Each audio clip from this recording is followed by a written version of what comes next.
What's up, Ryan? Hey, Lee. How you all doing? How you doing tonight? I was hanging in there. I got back here laying down, getting old. My back's hurting. Oh, that's not good. How did you pull that off? It just gets me a couple times a year. It just gets tight. Yeah.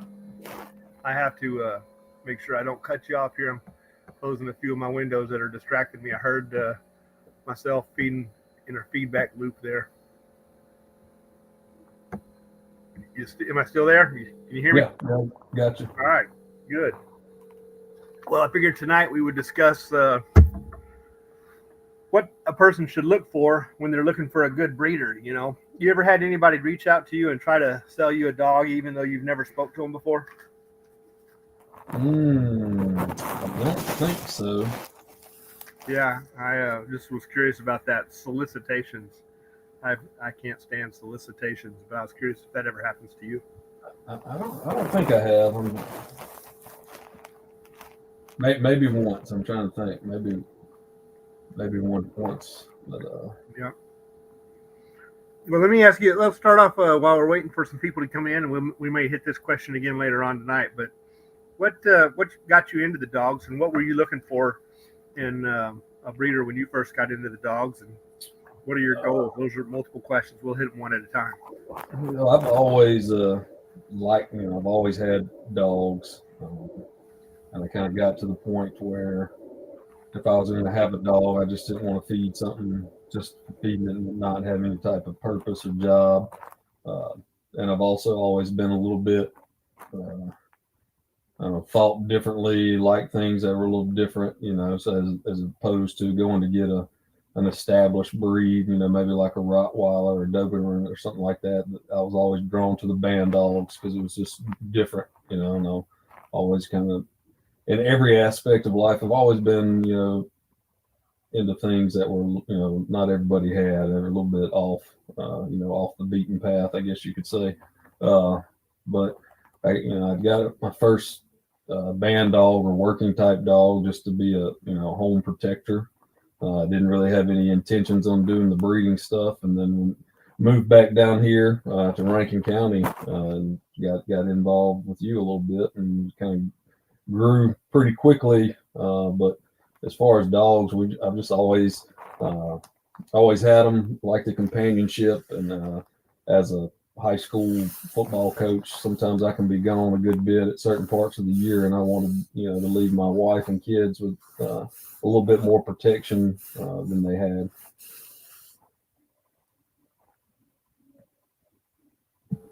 I was trying to hit my mic. I had my mic turned off while I was eating that last bite. What are some of the things that you've learned along the way? You've come a long way, and how many years have you been doing this now? 4 years, 5 years? 4 years? Yeah, 4 years, I think, since we first started. It may have been, about 4 years. We started doing some training, I think, in late 2020. And I got Luna from you early in 2021, so about 4 years now. Is Luna your oldest? That's the first one that you got from me? Yeah, Justice Halo female. So as far as learning, man, it's every day you learn something. There's one thing I think that, I watch a lot of videos and a lot of content, and you see all this stuff out there, and I kind of expected these dogs just to be robots. I have to try to remember that they're sentient beings, and they're not infallible. Even when you think you've got a fantastic dog, they're gonna screw up. They're not going to be perfect. I'm not going to be perfect. I know I make mistakes as a handler and raising some of them all the time, but just don't expect them to be robots. I think is one of the biggest things. It took me a little while to learn. That's right. Luna, so she was your first one that you got from me, is that right? I didn't. That's right. Say that. Okay, yeah. That's what I thought. And that was a good breeding, Justice Halo seemed to produce a lot of good dogs. So. Yeah, that was he was like the last one we had in the litter. Having a hard time hearing you, Ryan. I said she was the last pup in that litter. that you had left. So it tells you how much consistency is in there because she's a fine dog. Cool, very cool. Well, in this episode, I wanted to discuss a few things that I think make a person a good breeder. And I asked you earlier if you have ever had anybody, quote unquote, solicit, to try to peddle their dogs to you. And man, that honestly, that happens to me quite a good bit. I have people contact me and tell me that they got what I need, and they don't know what I'm looking for. They don't even know what I'm looking for. They've never had a conversation with me. Maybe they've seen some stuff on my website or something, but they've never had a conversation with me. And it's always just kind of rubbed me wrong when somebody reaches out to me and tries to solicit something for me to purchase, and I don't even know who they are. They haven't even introduced themselves, and as a result of that, I'm playing with my screen here a little bit.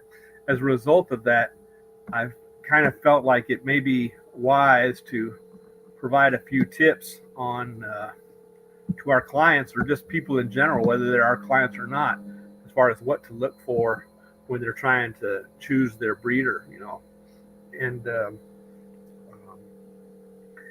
I don't like telemarketers, and I don't quote unquote sell dogs. And people might say, "What do you mean, Lee? You sell dogs?" Yes, I literally will sell a dog financially and trade, but I'm not out there actually trying to commercialize my dog on a one-on-one solicitation, being a salesman. Instead, I breed what I like. I put out the information on what I like, and when people come by and they see what I have, it's up to them to do their research.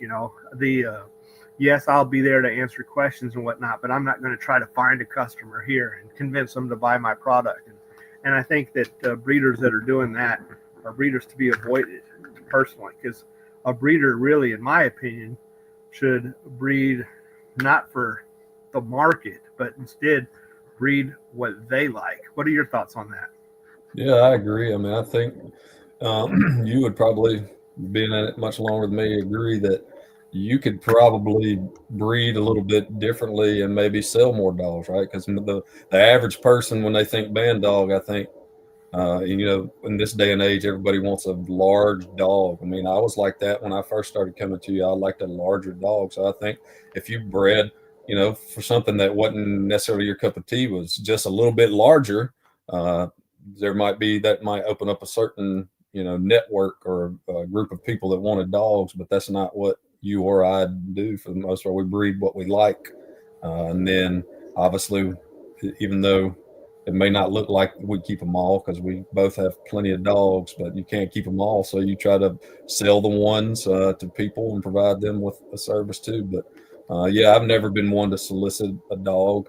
If you've reached out to me, I might reach back out and say, hey, this puppy that you're interested in is looking good and available or something like that. But, I've never just randomly reached out to anybody. And thinking about back when you asked if anybody'd ever solicit me, I think the only guy who did was actually another breeder, and he's actually pretty reputable. And it was more of, hey, let's swap dogs. And he was overseas, and it never worked out. But honestly, I don't think anybody just randomly has told me they got what I need. I need. Yeah, yeah, Now, I don't have quite the following reputation that you do, so it might be coming. But well, I think some people are just chasing that dollar more so than chasing their goal of perfection, or maybe their goal is that dollar instead of the goal is the perfection. And yeah, I could breed a quote unquote bigger dog, but in my experience, the size of the dog is not measured on the scale. The size of the dog is measured in the performance. And I know that there's an old statement that says it's not the size of the dog in the fight, it's the size of the fight in the dog. And of course, we're looking for protection work and hog hunting work, not anything inappropriate or illegal or anything like that. But at the same time, the same certainly applies. And I can look at all the dogs that I've worked over the years, and we added 60 new videos to the website over last weekend that have been dogs for the last 25 years or whatever. But truthfully, I've got hundreds of videos, of dogs that we've worked, and I can honestly say some of the 90 to not 95 pound dogs, anywhere from 85 to 90 pound dogs have actually been some of the most capable dogs I've ever worked. Some of the bigger dogs may have a little bit more power, but they lose the speed. And if you take mass and combine it with acceleration, you get power. Force equals mass times acceleration. So it's not just the mass that matters. You have to have the acceleration. And those smaller dogs with their improved agility and better stamina sometimes deliver more power than a bigger dog. And somebody might say that's not possible. Well, it is very possible. Let's say you're out hiking or camping and you went down for a 5-mile hike, and after a 5-mile hike you go back to your camp and your big mastiff is done. Well, that other dog that's 90 pounds is still able to deliver a lot of force. Hey, we just had a support. Somebody donated $10 to the channel. 2 great dog men chatting it up, and that scratch and trigger litter is fire. Yeah, hair trigger's a pretty intense little pup, and that litter I've been trying to watch them pretty closely. I'm keeping an eye on one. I had a female that I was actually liking, but we sent it out to a customer, trying to treat a customer the way I'd want to be treated. He wanted a dog that I had in another, that I was reserving for myself from another litter, and then he asked for a second one that I was going to keep out of that litter, and I didn't want to tell him no on both of the ones that I was keeping, because then it just sounds like I'm keeping all my favorites, No, we have to put some good ones out there. You asked earlier what I'd learned. That's one thing too. You and I both try to hold back the best for the breeding program, but sometimes you got to let the best go in order to further the breed, right? So you want people to also have the chance to get some of the best, so they can see what the apex American Sentinel looks like. Yeah, absolutely. That bell-shaped curve, you've seen it probably on my channel or my Facebook page a little bit, where you talk about those extreme individuals that are outliers, but the goal of the Sentinel program is to make that outlier the norm. And so it's very important, as long as the dog is still stable and not going to redirect with the family, which I saw somebody mention on one of the dog forums today when I said something about liking the gladiator type of dog for protection work. And I explained why, that it's that commitment, the lack of self-preservation that I seek. They said something about, in their experience, the gladiator breeds are more prone to handler aggression. Well, that's very much opposite of what I have seen. Usually it's the rank-driven dogs that are more handler aggressive, not the gladiator breeds. Yeah, I would agree. I haven't, we're up to, I guess counting young dogs, so we've got about 13 Sentinels right now, and the only one I can think that may have ever wanted to redirect on me was one we had, I'd gotten after it was mature, Yeah, you adopted the dog at like 18 months or something. Right. And but she's just hot as a firecracker, you know what I mean? She's also extremely, submissive to me, but sometimes that switch flips. But other than any of them I've raised, and even majority of the ones I've gotten as an adult, I've never had one redirect. So, for those of you that don't know, the guest that we have on here tonight, Ryan, is Ryan Keaton from Deep South Sentinels. He met me about 4 or 5 years ago, and he had a band dog, and we developed a relationship, and he's become a very dedicated person. He's really put in a lot of sweat equity, traveled out to Texas, and where else have you been? Alabama.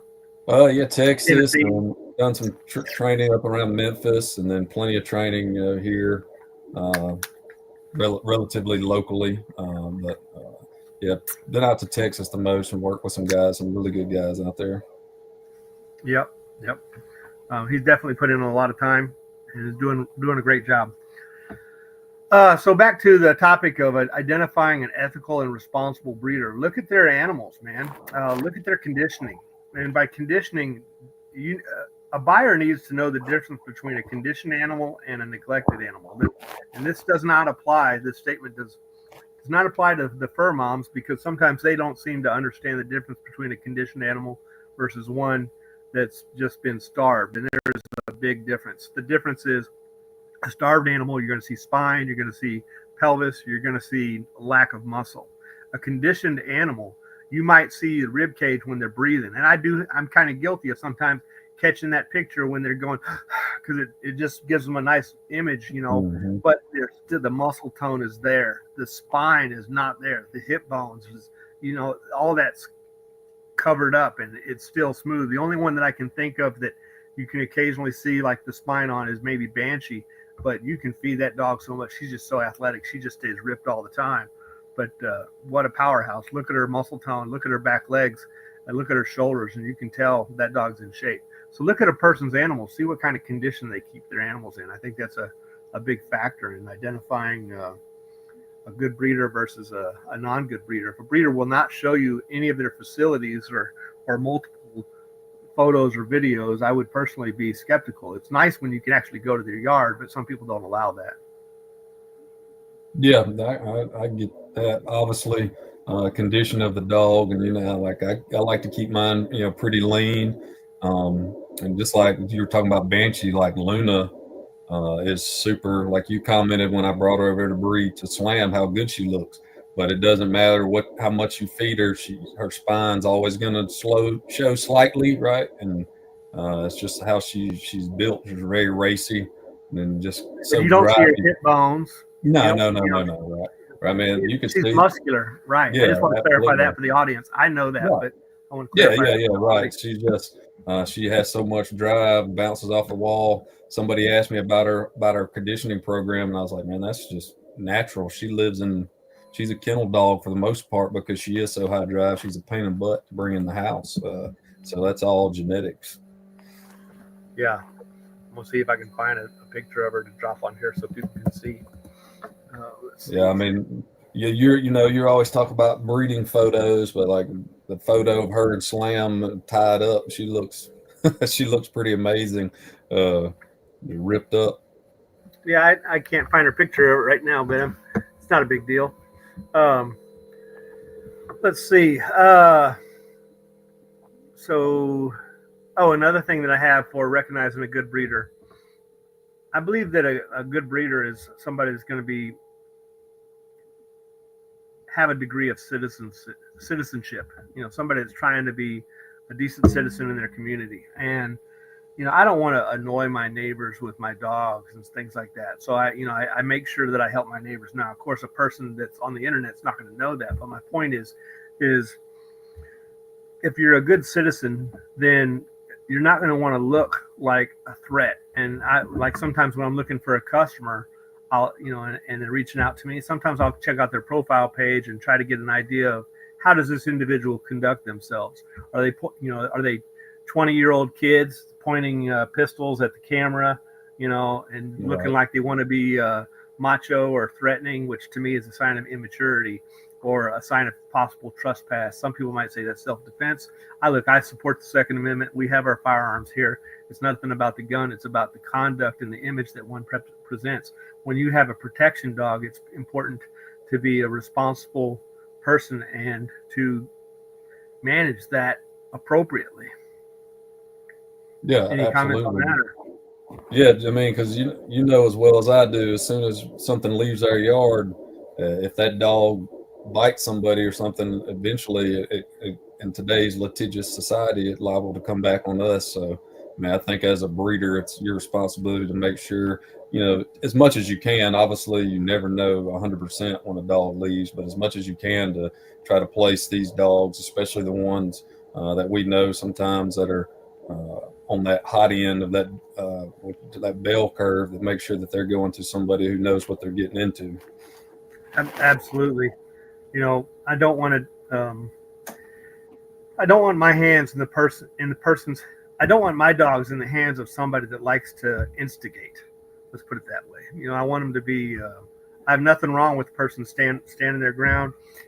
As a libertarian, I believe a person should be allowed to do and live however they want to do and live, as long as they don't trespass on the rights of others. But it's kind of funny to me when you see these people that they want to rob somebody's house and then they want to complain when the homeowner defends themselves. Those are the type of people that I try to avoid. People that think that they can just do whatever they want to whoever they want, and then the person that is the victim is out of line when they defend themselves. I don't like that kind of Right. mindset.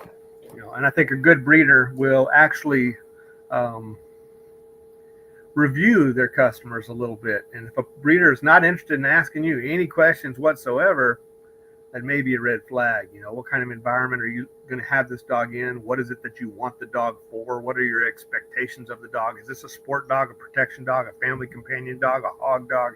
These are all different things, and a good breeder is going to want to send the right animal to the right home. Yeah, absolutely. I mean, that's one of the first things I ask is, all right, what do you want the dog? What do you want to do with the dog? Just even today, I had somebody who wants to do PSA with a dog. They're asking about a specific puppy from this Cobalt Voodoo litter. You know, I probably could have fudged a little bit and sold that puppy, and I just told them, yeah, that dog's probably not going to excel, you know, in that venue. I said, this puppy probably will, if you're not, you know, caught up on color and sex and all that. This puppy will probably do well in that venue, but this one won't. So, I mean, I think you're trying Go to ahead. set I'm up sorry, my phone was acting silly. I was trying your to phone. turn it down. One of our friends is sending us a message saying he's watching and it's dinging. Go ahead. Say that again. That last part. You want to set up the customer and the puppy for success, right? I don't want to send a dog who's more of a, you know, a little more defensive. He's probably more of a property type guardian or something guardian to somebody who's looking for a PSA dog, right? Like I said, you know, you got to kind of weed through that and be like, it may cost me a sale, but you know, if I'm going to send a dog to a sport home, I want to make sure that dog can do that. So sometimes you just have to bite it and say, hey, this puppy's probably not going to do well on that. Yeah. On that note, I think it's important that a breeder does just like you said, hey, the one that you're asking about may not be the right one. This one over here might be the one that you're talking about. I think that's important because even no matter how consistent a breeding program is, there's going to be that bell-shaped curve. There's going to be some variation because these are not cookie-cut machines where it's coming down an assembly line with 0.0 micrometers of zero tolerance. You know, basically, there's going to be an allowance, and you need some genetic variation in that population. When a dog gets a little bit more prey-driven than it needs to be, maybe we're going to add a little bit of suspicion, maybe add a little bit of nerves, just keep them a little bit sharp, but not so much that it's going to be a problem, right? We don't want a problem. But then some people want a protection dog. Some people want a sport dog. Some people want a hog dog. These are different aspects. When you first got into it, if I remember correctly, you were more targeted towards the protection aspect, and probably still are. Would you say that still holds true? Yeah, absolutely. Yeah, that's our main goal. Like, you know, my schedule's pretty busy. Maybe one day when I retire, I might want to take one dog specifically and try to put a lot of work into it and see if, you know, just more so for the exposure for the American Sentinel necessarily than just you know, giving me something to do. But overall, you know, what I'm trying to produce is a dog that is good around my kids, and if somebody would ever try to do them harm, is going to, you know, take care of business. I agree 100%. You know, as I've been in this, I think it's wise to bump elbows with people of a different craft. And if you pick up some skill set or knowledge that they have that you like, you can keep it. But if you don't like it, you can discard it and go back to doing your own thing the old way you used to do it. And as we get more experience to more things, we can see different perspectives on things and have more tools in the toolbox, so to speak. Now, my background has always been and still is personal protection, but there have been times when if I have 30 dogs and I got 3 serious man stopping, nobody's coming in kind of dogs, how many dogs do I need that will really kill somebody for breaking into my house? You know, that's a lot of liability. So what I'll do with some of the other ones is we'll look for some of the components, and if they have the components, then maybe we'll train them in a way that's a little bit more game oriented or sport oriented, and just kind of see if they can take the different aspects of this, you know what I'm saying, different twists to the gene pool. And I want to personally test myself as a trainer to see, can I pursue some of these venues should I wish to do so? Yeah, and I think, you know, for me especially only 4 years, 4 years really doing this. I think that's probably where my growth is. What a lot of my growth needs to come in is just training a dog, just my own dog. And then, like you mentioned, how many, as a breeder, how many dogs do you need that you can leave in the house, right? Because I know sometimes, and you get it too, like you'll be on a Facebook page or something, and we post a video, and somebody has a smart aleck comment about, the training of the dog. But just understand that if I've got 15 dogs, they're not all going to be amazing obedience trained.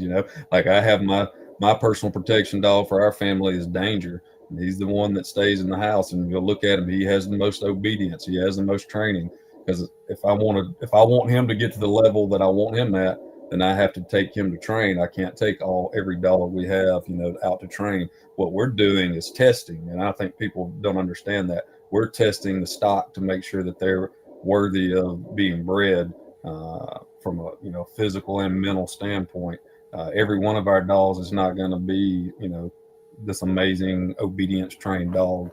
That sometimes rubs me the wrong way. I just let it go most of the time. But just because you see one video of a dog and it's doing something, it's not outing or it's not doing this or that, that doesn't mean that we necessarily don't know what we're doing. Yeah. I had a comment that came in. I'll drop his comment up here, but then I'll go back to what we're talking about. This person says, have you ever kept an entire litter to adulthood? Yes, we have done that. It's not something that I do very often anymore because of the number of dogs that we have. However, if you look at the Slam Banshee litter, we kept 2 of those on my yard. My friend Ryan here has got 2 of them. And then Keaton Temple's got one of those as well. So just out of that one litter, we've got 5 of them in the family, so to speak. So that's one of the good aspects about developing a team of people that you can work with. And I'm sure Ryan doesn't mind me saying it. I don't normally put stuff out like our private business out there on the internet, but I didn't sell him those dogs. He's doing me a favor. We're working together on some of these things, and I didn't sell him those. I've sold him dogs in the past, don't get me wrong, but I didn't sell him those because we're working together. The goal is to take the breed to another level, and that's something that, in my opinion, a good breeder does. He doing all this by yourself. Can you imagine? You work with Casey quite a bit, and I'm getting to know him a little bit better. Yeah, I think it's crucial if you can up the amount of prospects that you can keep. The longer you can keep them helps. But like you said, we can only keep so many. And I know, like for you, probably when you were getting started, you probably did that a lot more, right? When you're doing your Preacher Man and Blue Jean breedings and those types of breedings, if you look back at those offspring, you had several of those, those offspring when you're first getting started. And I think you'd have to do that, right? Yeah, and the Preacher litter himself, Preacher, Gator, Bandit, Thin Ice, and then there was another one named Blade. Well, Prentice Wallace was my decoy at that time, and Prentice had Blade and Gator. And then I kept Preacher and Bandit. I felt like those were the 2 tops, and I wanted to keep them on my yard because it's not always about me having to keep the best one, but it's also about me protecting the best one. And he lived in a downtown Jackson where things were a little bit risky. So even though he was a good dude and I could trust him with the dog, could I trust that community, where things are a little bit more volatile? And so I kept Preacher, the best male. I kept Bandit, the best female. And then I gave, out of respect to him, because I really liked him, I gave him Gator, which was the second best female. And then I kept Thin Ice, which in my opinion was the worst of the females, but still a really solid working dog. I mean, she was a solid dog in many, many ways, but she just wasn't on the same level as the rest of them. But still a really solid dog. And then he also had Gator, but Gator ended up dying young. And Thin Ice is not in our program, but she was used in another program. I'll leave the name out since I said she wasn't the best one, but that guy ended up producing some stuff down from Thin Ice that was really, really nice. Because we sold her at like 2.5 or 3 years of age or something like that, before we ended up getting rid of her and focused on Preacher Man and Bandit blood primarily. And Gator's in there quite a bit too. See, Preacher Man and Gator made none of it. We kept all that, and then another litter that we kept a lot of the grit and Asia stuff. We had Splash, Tora, Tara, and a dog named Storm. So that was 4 pups out of that litter that we kept until they were 3 years old or so, and really refined it down to which one are we really going to use. So yeah, we've done that for sure.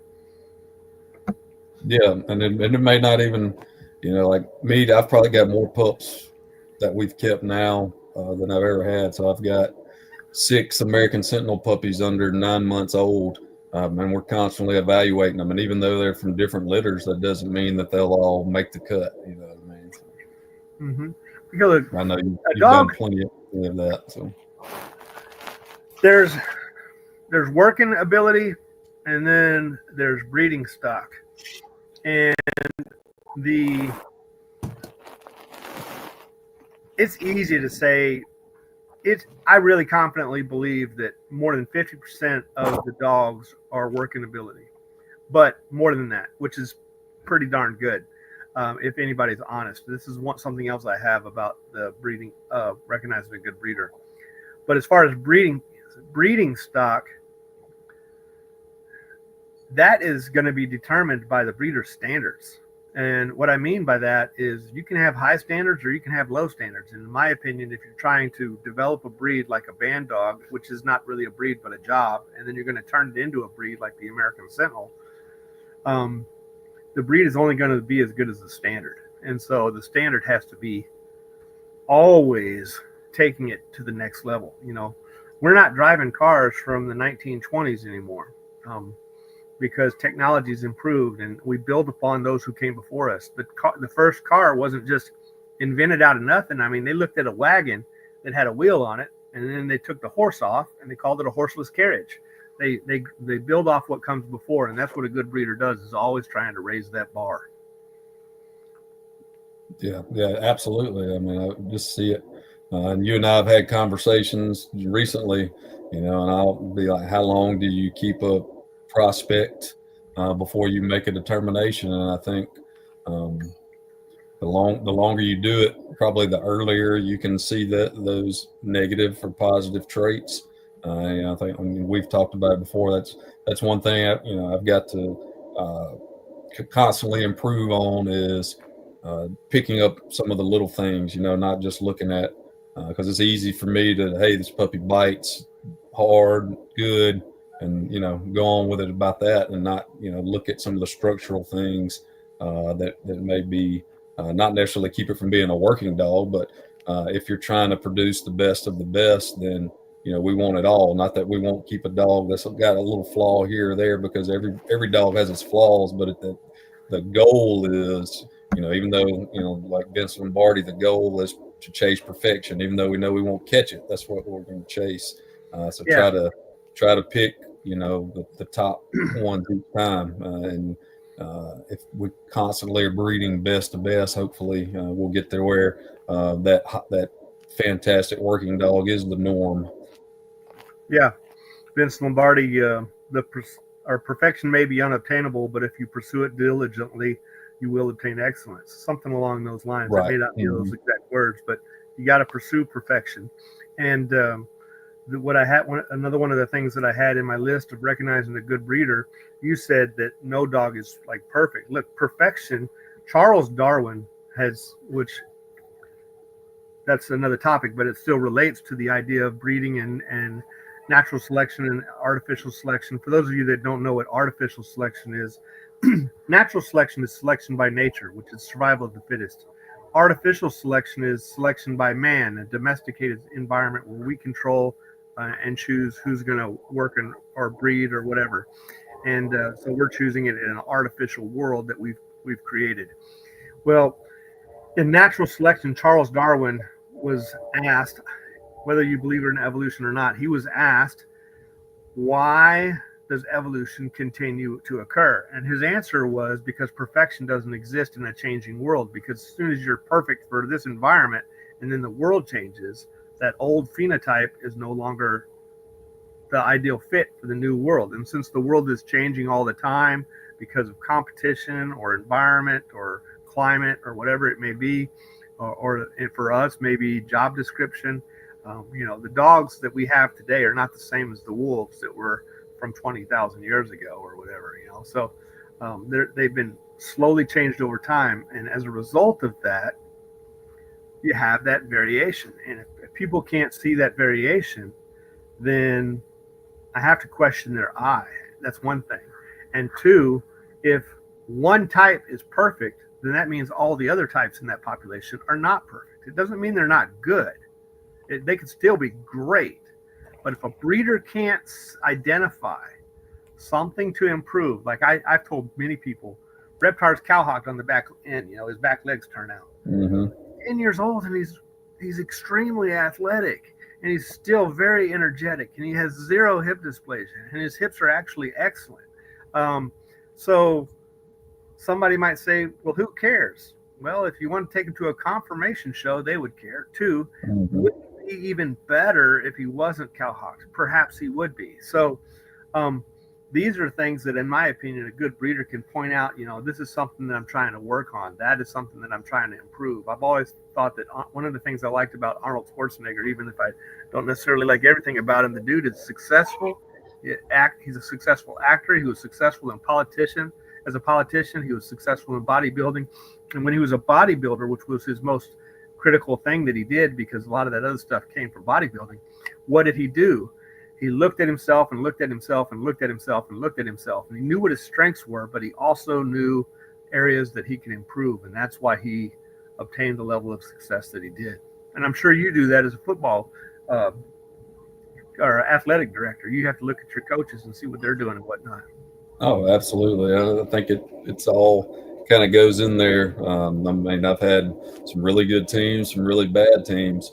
And, sometimes you change the way you do things to help you be successful. And I think that's what you do as a breeder. Like I said, dogs aren't perfect. Reptar, not perfect. Cowhocked. That doesn't mean he doesn't have a lot of attributes that you want to have in your program. So what do? You take him to a bitch that has a really nice rear angulation, right? And that way you pull the best spring from that. We've had a lot of conversations about those types of things and how you pair the breedings in order to maximize the good traits from both dogs and minimize the negative. Yeah. I'm going to add that because you just have Ryan here, I'm going to add the name of your website is deepsouthsentinels.com, right? That's correct. All right. Let me add that as a banner here and show that. Yeah, I'm not very good at promotion. Okay. Yep. In fact, I probably should have just wrote Deep South Sentinels instead of Ryan ad because it messes it up. But if y'all want to see what he's got going on at his place, check out my friend Ryan at deepsouthsentinels.com. Yeah, we've got some good collaboration going on, some breedings coming up. Yeah. What are your goals that you have coming up for the next couple of years?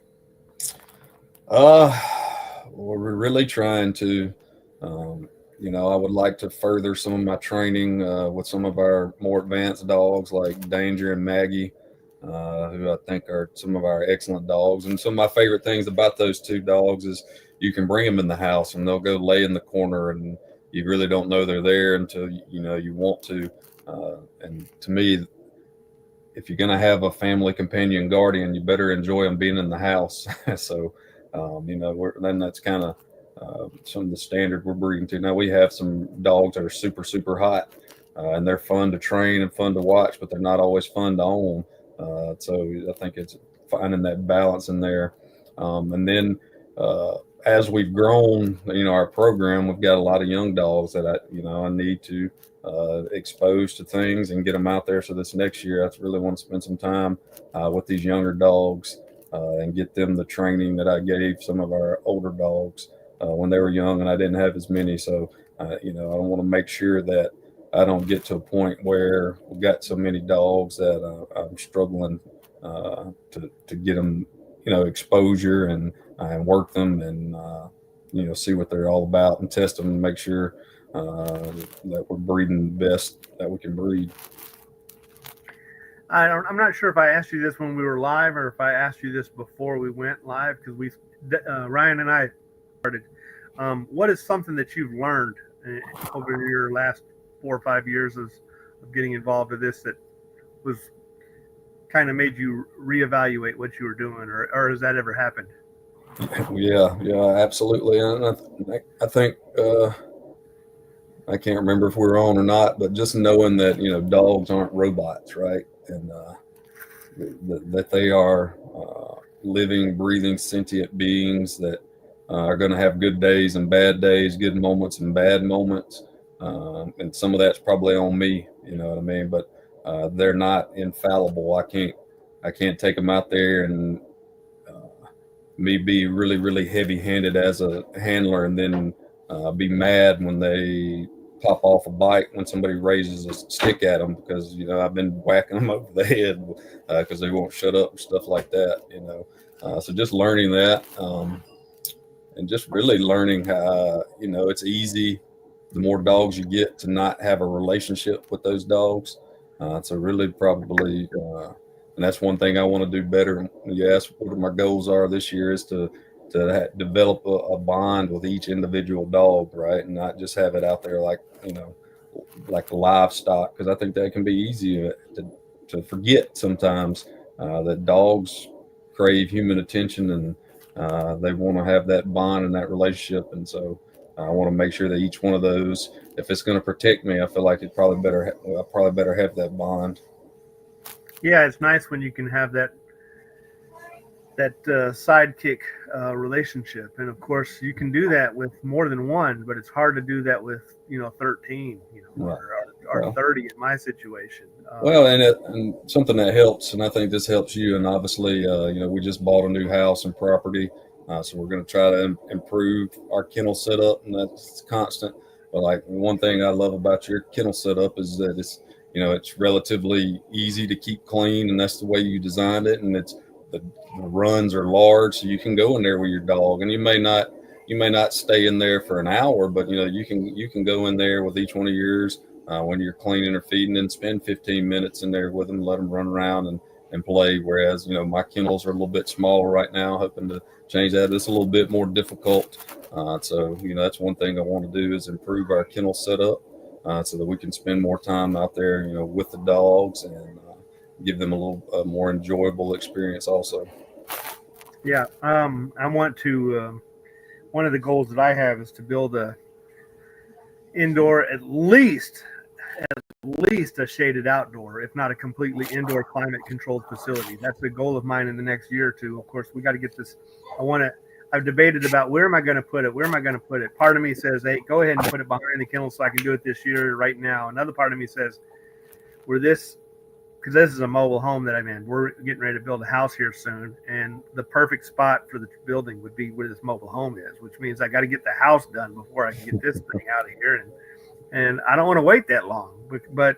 at the same time, with the economy the way it is, I know that if things improve, I might be able to save 50 grand or 100 grand on house construction because the Yeah. cost of materials right now is still high.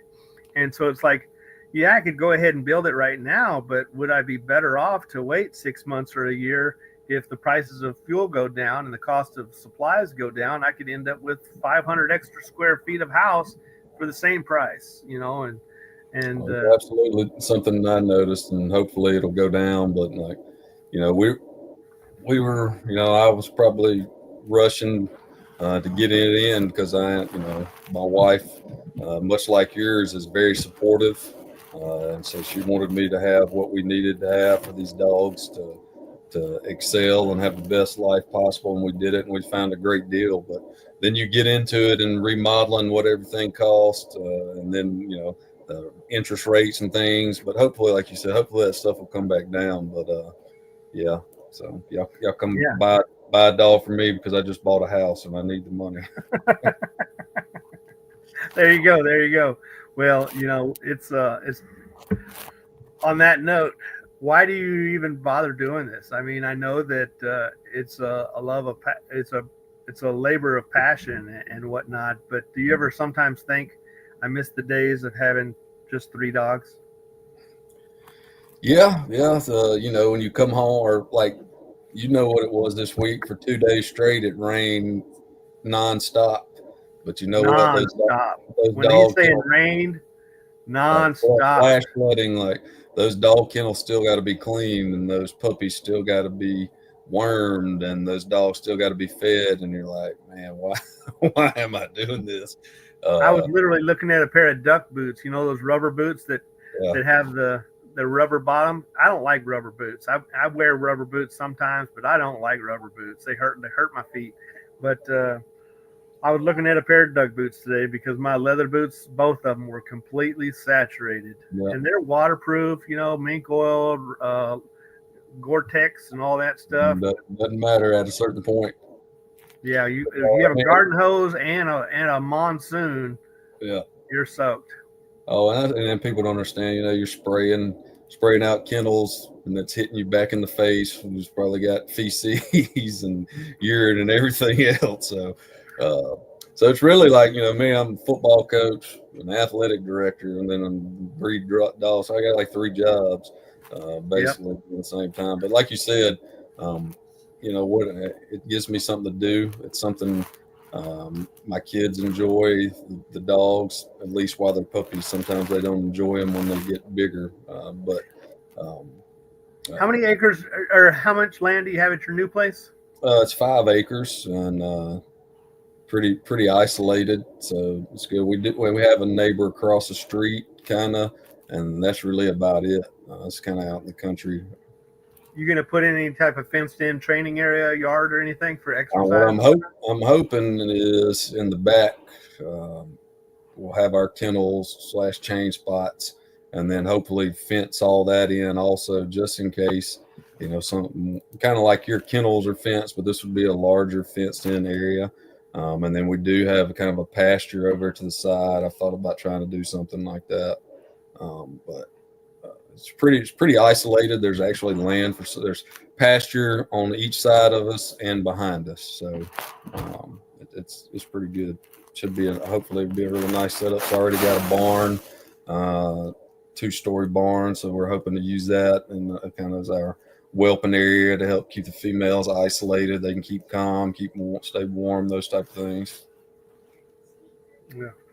What breedings do you have coming up in the next year that you're excited about? Hmm. Well, I know we talked about size not being the biggest goal, but we did try breeding Danger back to that English Mastiff we got, and I do think she's a really nice English Mastiff. You got to see her last weekend. I think she's a nice dog, well put together. So I'm really would like to see what that does, and then later in the year, I talked to you. I think I messaged you this week or last week that I would like to take Scratch to Maggie, and I think that would be an excellent combination. Yeah, Um, Maggie's really. For those of you that don't know, Maggie's a real deal dog. She's solid. She's tough. She's about it. I like her a lot, and she's got yeah, good size for a high percentage of pit bull. yeah, She's Slam's sister and Trinity's sister.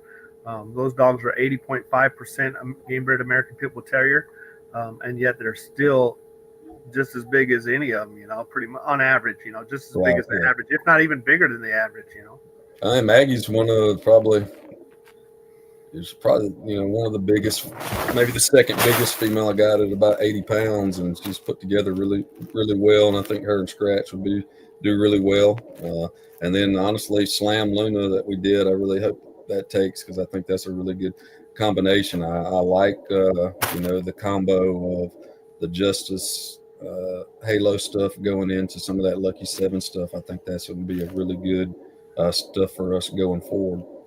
Do you have anything off of Frankie? You don't, do you? I do not have anything off Frankie other than, well, I'm planning on keeping one of these pups off Cobalt and Voodoo, so that would be the first thing with any Frankie in it that I would have. Yeah, and you do have a pit bull that's off of Jackknife and Cayenne was off of Frankie, but that's a pit. Right. Yeah. And I got Black Betty, so that's a pit bull. Yeah. So you got his daughter pit bull and his granddaughter pit bull. Yeah. Yeah. All right. Well, any closing comments or whatnot before we head out of here? And thanks for having me on, man. I enjoy it. I know if you're like me, sometimes your normal friends look at you crazy when you start talking about dogs because not everybody has that same obsession that you and I have. So I always enjoy our talks, and anybody that likes to talk dogs, I think it's very enjoyable for me because it's kind of rare. Ryan, you got a question here. How would you describe Maggie's drives? Maggie is For those of you that don't, for those of you that don't know, Maggie's out of Lucky Seven and Patches. Patches was a daughter of Wrecker. Wrecker was bred back to a bitch named Mystique. Mystique was out of Reptar and Halo Reptar Halo. mm-hmm. Is that right? And then and Reptar, that's right, because I was thinking double bred Wrecker, but Reptar is also Wrecker's son. So or double bred Wrecker. So Patches was double bred on Wrecker, which has a lot of size. And then Lucky Seven being a larger pit bull, that combination threw some larger dogs. But Maggie, I would say, and I know Lee says this a lot, whether or not you believe fight drive is a drive or not, Maggie has a very high fight drive. Okay. I wouldn't say that she's just really strong, high prey drive, but, she likes to engage things, as much as we talk about it. Sometimes kennel accidents happen and she's not going to back down from anything, man or dog or anything like that. I mean, she's just a very tough dog. She enjoys the fight. Just to be honest, she's a little bit more of a defensive dog than a prey-driven dog. But she to me is kind of what I like and what I want to produce in a dog that is calm in the house. She's calm in the kennel. She's calm on the chain spot until she's not calm, and then she's a very serious dog. And I think Lee can tell you he's taken. We did a dual attack with her a couple weeks ago, and she's quick to spit out the equipment and go right back to the man. I mean, she's an excellent dog. Yep. I think she's a great dog. I need to get Trinity out there. Unfortunately, the time that we've been training, she's had pups on the ground, so I couldn't really do something with her. But hopefully, we can get her showcased here soon. See how she goes. Another one I need to work is Elsa. I need to get Elsa out there. To me, Maggie is a testament to the genetics, right? I've acquired her at like 18 months old. She'd been nothing but a house dog. I bonded with her for about a month and brought her out there to you, and she just lights right up. So I think, that just goes to show you when it's there genetically, it's there. So, is that the one we were talking about earlier that you got later on? I know that Voodoo is the only one that's ever tried to turn back on me. And Voodoo is another dog that he got as an adult. She was how old when you got her? She was about 8 months old, I think. But she is. I mean, everybody, if you've seen the video, she's hot as a firecracker, and she's very submissive. Like she'll roll over and give me her belly. But she also sometimes I'll go out there and yell at her, and she lights up. Like if you open this gate, you're gonna see who's yelling at who. Okay, so you probably haven't spent a whole lot of time bonding with her besides just occasional love and whatnot. Yeah. I mean, she's never been a house dog, is that right? Never. I mean, we brought her in some right when she was little, but then or not little, but young when we first got her, just to bond a little bit. But then after that, most of the time, because she's so driven and high drive, she doesn't make the best house dog. Gotcha. Yeah. Good to know. But yeah, she's still. I mean, she can climb up in this bed with me right now, and she'll love all over me. But sometimes she doesn't view my corrections as being fair, and she'll let you know. Voodoo, her mother is Onyx, and her father is Vlad. Is that right? That's correct. Yeah. Yeah. So interesting. Yeah, that's interesting. I'm curious if have we bred her to Scratch? We haven't. No, we've talked about Scratch is getting old, so maybe later this year. I think that could be a good combination. Yeah, I think that would be a good combination. And then I think Bumper's a really good dog that's a little underrated. He's never disappointed. Everything he's done has been exceptional.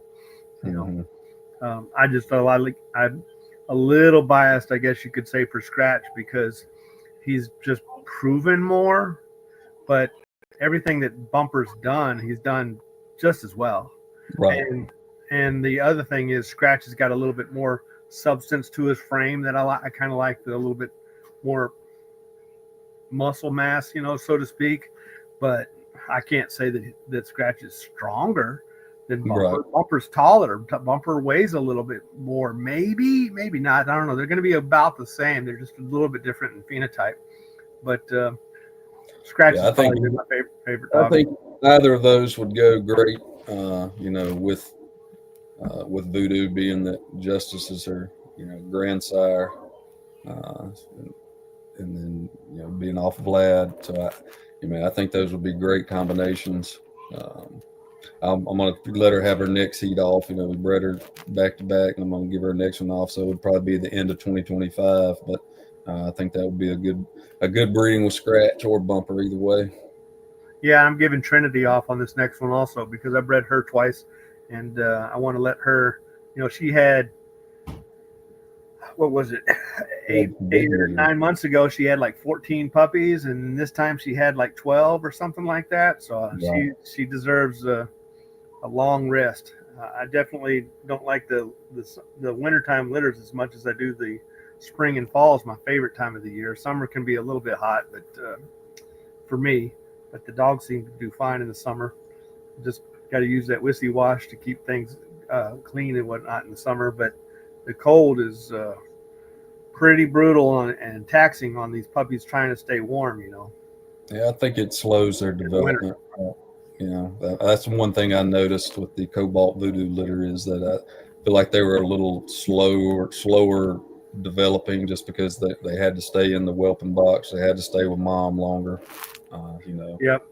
And if you do get them out, you don't want their first experience to be, hey, let's go play in the wet grass Right. that's 20 degree or 32 degrees. I mean, for those of you that don't know, Mississippi typically is not below 40 degrees very often, but we had days this year that was like 16 degrees and Mm-hmm. 20 degrees for a week and a half, and it was that may be nothing for those of you that are up north, but I imagine a lot of the breeders that are up north are more prepped for super cold climate breeding if they're going to breed. Maybe they have a whelping room in their house or something like that, or an insulated and heated kennel facility or something like that. But here in Mississippi, we don't typically have to do that.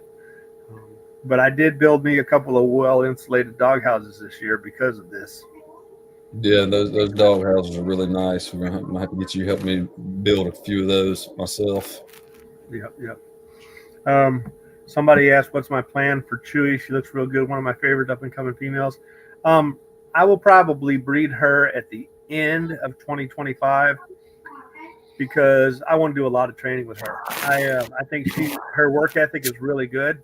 Um, she's got a lot of work to do as far as the protection venue goes, but her defense and prey drive is phenomenal.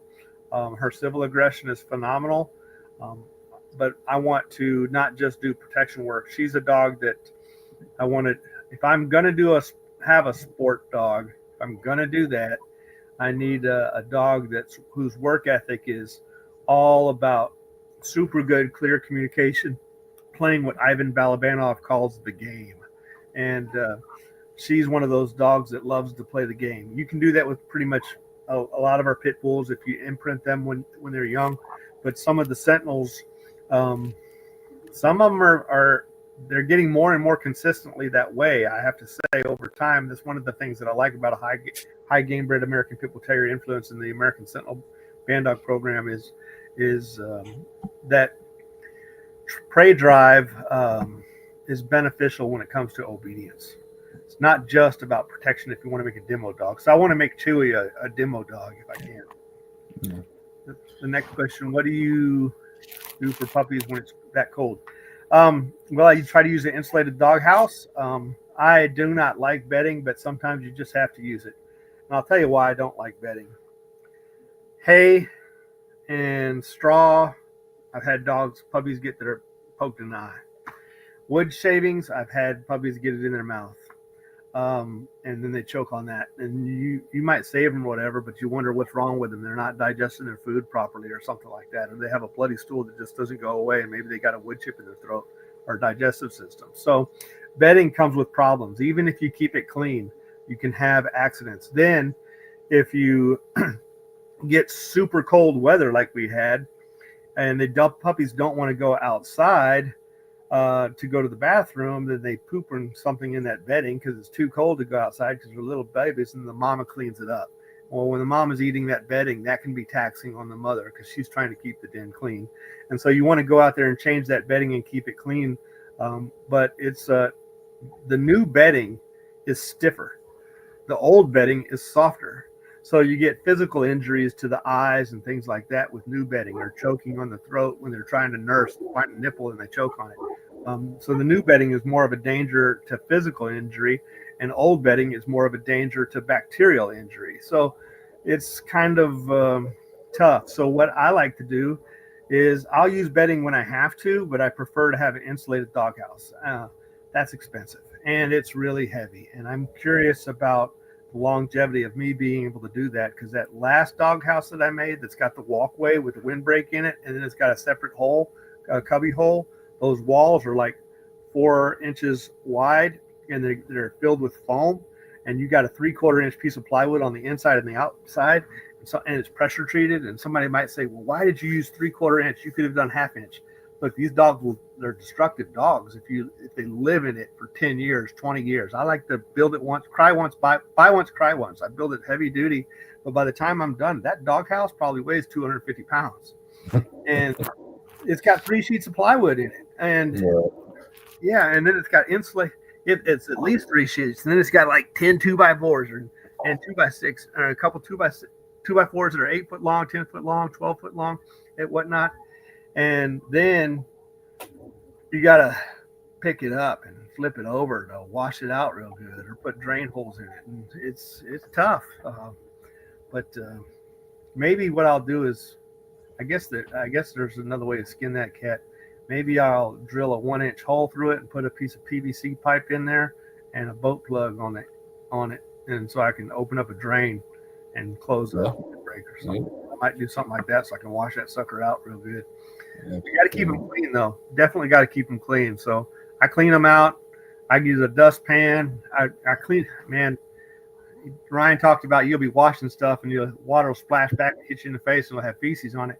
Look, you get a dustpan, you're cleaning up debris, and you'll hit feces when you're cleaning out a doghouse. Puppies go to the bathroom sometimes in the doghouse. It happens. It's part of it.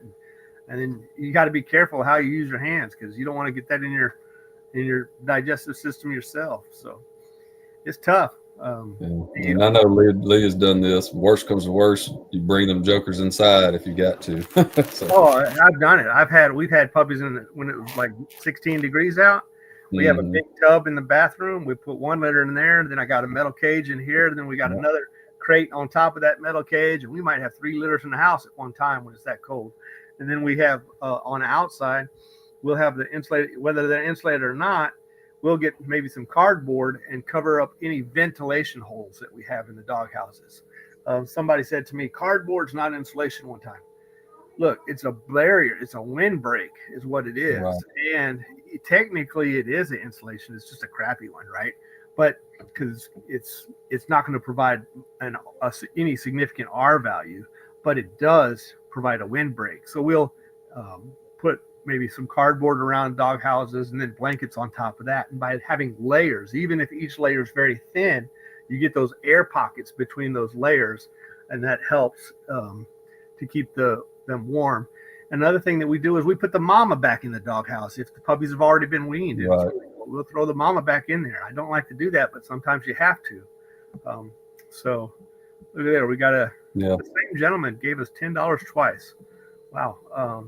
Let's see. 2 great breeders. Let's see. Show his comments. 2 great breeders checking it up, and that scratch hair trigger is fire. Another donation. He said, honesty, integrity are rare qualities. You both have them. I'm not just talking about breeder, but in life. It's rare and very refreshing when you find it. I appreciate it. I hate to say this. In the pit bull world, honesty is a very, very, very, very rare trait. And in the dog world in general, it's still very, very rare. But I do value my relationship with Ryan, and I'm glad I got to know him. Absolutely. Well, on that note, anything else we say before we close this out? I enjoyed it. Let's do it again. Sounds good. We got to get some good topics. Hey, I've got a video list of topics, or a list of video topics. You might think it's crazy. I wrote this list like 2 years ago, or at least a year ago. It's got like 100 topics that I want to discuss. But I'm slowly going to work through that list. Okay, that's enough to keep me busy for a year. If I made a video every 2 days, 3 days. You've been busy lately, I know. Trying to. You've been uploaded some videos of some dogs I'd never seen, and that's. I thought I had seen all the stuff you had, but you had some new NWA stuff. podcast. Oh, then heat lamps. That's something else. I'm glad you mentioned that. I know a bunch of people that have used heat lamps. Every single one of them's had a fire. Now, I think that's bad design probably, but it still creates a concern because you got to keep that wire out of the doghouse. Mm-hmm. You got to keep the wire out of the kennel. You can't even have the wire in the kennel. That heat lamp's going to, in my opinion, really needs to be out of the kennel. It can shine on the doghouse, but there's a fine line between producing heat and getting too hot. And I agree, and I think that's talking about learning. I think that's some mistakes I've made with some of the litters where I didn't have high survival rate, as I overdid the heat, right? Like I brought them in and overdid the heat with some heating pads and things like that. And I find if you've got a litter of puppies and there's 6 or 7, a decent sized litter, they have straw bedding, the mama's in there, they have a windproof barrier. You throw something over the top over it to make sure that all the body heat is trapped in there. They can be really comfortable with a really, really low temperature. I don't think that, at least where we are, any external heat sources are typically necessary, as long as it's not just 1 or 2 puppies in there by themselves, right? There's enough in there to create body heat, and as long as that body heat gets trapped, they're usually really comfortable. Yeah, one of the things I can say is don't use a doghouse that's too big. One of the problems that people use, they use a doghouse I got some doghouses out here that are 4 feet by 4 feet. That's 16 square feet, and then they're 30 inches tall, which is 2.5 feet. So you got to multiply 16 times 2.5. You got 40 cubic feet in that thing. Well, one dog, and it's got a hole in it for the door. Right. So one of the things that I'll do sometimes is I've gotten some scrap materials and I reduce the size of the door. I have a big door because of the summertime heat, right? I need that ventilation in the summertime. But in the wintertime, I might put a piece of scrap piece of plywood to make that door smaller. I'll screw that in. Something else you said there about staying warm, that works. What you talked about works pretty good until it gets down to a certain point. At a certain point, it's just, even if you do have 8 puppies in there and a mama dog in there, it's still, for us, a little scary. I'll call it scary because we love our animals. We want to take good care of them. But when it gets to be 16 degrees out and you already got 3 litters out, you look at the biggest litter that's got the oldest puppies and you put the mama back in there and just put them in the best doghouse you have. And maybe throw a blanket over it and minimize the door, and that's about all you can do. I have thought about taking some of my kennels or designing a doghouse that, right now my dog houses that the new ones, they have a frame around the bottom, so they sit on the ground, but they have an air pocket where the floor is elevated off the ground, and that way the mama's laying on that wood and it heats up that wood, because that wood's going to heat up that air pocket a little bit instead of the ground sucking the heat out of it. Mm-hmm. Okay? And that helps. But I have thought about some of those having a way of sliding, maybe drilling a hole through it where I can put a cord underneath it and put a heating pad underneath that. But the doghouse is up next to the fence, so the wire goes out. I've thought of that. Don't know. I know several people. Most of them are hog hunters that have used heat lamps, and they all have like fires, and they're devastated. They call me up completely sad that their hunting dogs were killed because they had a heat lamp and the hay caught on fire or whatever. And of course, I can't help but think they got it on the inside of the house or something. But yeah, I would never do that. Like if you're gonna do the heating lamp, I've seen some of them build that where the lamp itself is kind of in the wall, right? So it's not actually in the kennel. like they've cut out a hole when the lamp kind of mounts there, so it's flush, so it's not inside. Yep. Something like that. I Have a think. wire grate or something so they can't Right, get to it. something like that. If you're going to do it, I think that's the safest way to try to do it, probably. Yep. Yeah, that's why. And then you one of have the the reasons I made circadian it- rhythm. I think that might come into play. I don't know how much that's going to Yeah. affect them. But I'm that's less excited important about than that surviving the barn. night. Yeah, Go ahead. even though the barn won't be insulated like a house, you can still get some heat in there and protect it from all the elements and stuff. That ought to help out a lot for me. Hopefully. Yeah, windbreak goes a long way. Yeah. You know, but I found throwing blankets will come with a risk also. Blankets make great, in my opinion, the best bedding I've ever used is a blanket if you have a mama dog that doesn't chew the blanket. Mm-hmm. But if you have a mama dog that's always scratching on the blanket and chewing on the blanket, next thing you know, you got puppies under the blanket, the mama's eating the blanket. That's a disaster too. So anything can happen with these dogs. I think that opinion, hurt me go with ahead. On Hop when I had that hops litter and she, ate a lot of the pups or killed them because I had a blanket in there. And I think she got in there, got fired up, playing with that blanket, ripping that blanket, pawing out like you said, and then just redirected on those puppies. I had put a blanket back in there since. That was Hops? Yeah, that was Hops. Yeah. No kidding. That, by the way, for those of you that don't know, I've got a dog off that litter between Danger and Hops. And that female, yep, and that female, she's looking good. I forgot what I named her, but she's looking good. She interacts really well with me. She's got good size on her. She's got good athleticism, good drives, good nerves. I'm liking her. She's a well put together dog. Danger, for those of you that don't know Ryan and you're interested in his program, sometimes he has some really nice dogs, and Danger's one to check out. Maggie's another one to check out. Yeah. There was something else I was going to say a minute ago, but oh well, that's the way it goes when you get my age.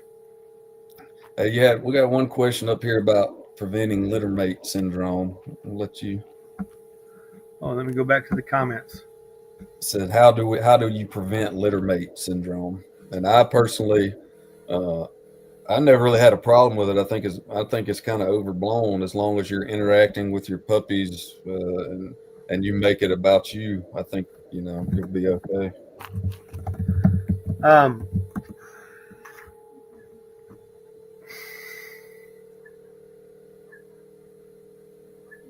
Getting separation anxiety, that's what he's talking about? I've never heard of that term. I think what he's talking about is they bond with each other. Yeah, it says here, it says they bond with each other and causing potential separation anxiety if they're not with each other or they just maybe don't interact with the people. Right. Maybe that's, I've never even heard of that term. That's interesting.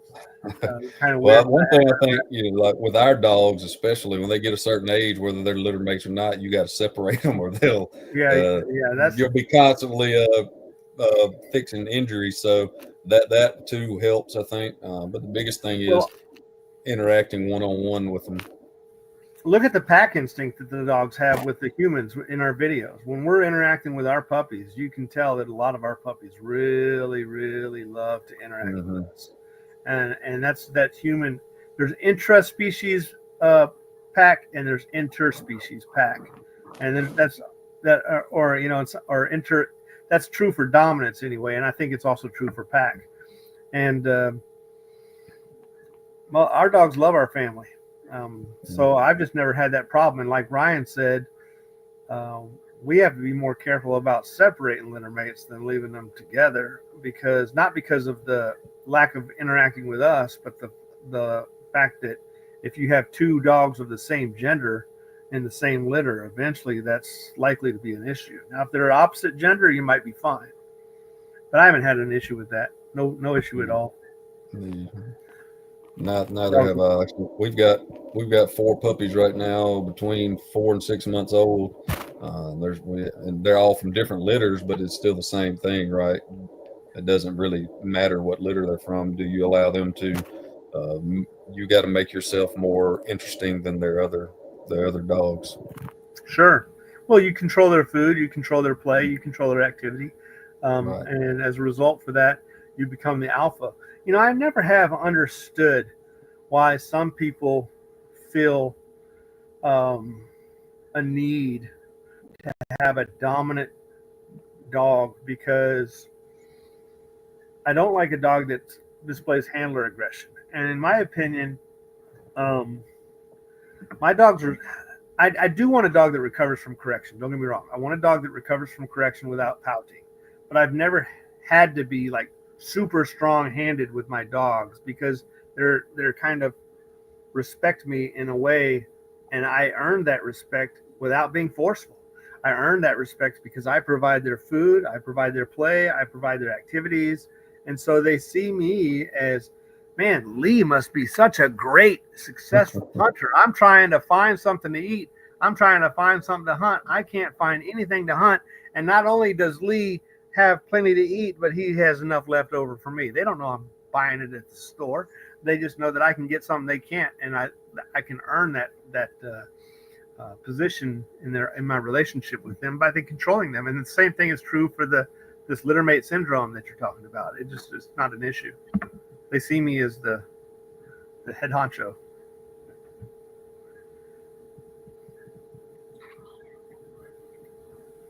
Yep. But anyway, on that note, why don't we go ahead and sign it off? We talked about signing off a couple of times so far. We've had people come in and ask sign off before we get another question. There you go. Well, Ryan, thanks for joining us tonight, and you take care. And for those of you that don't know who he is, check out deepsouthsentinels.com. Y'all have a blessed night, and thank you for visiting. Appreciate it. Yep. Bye-bye.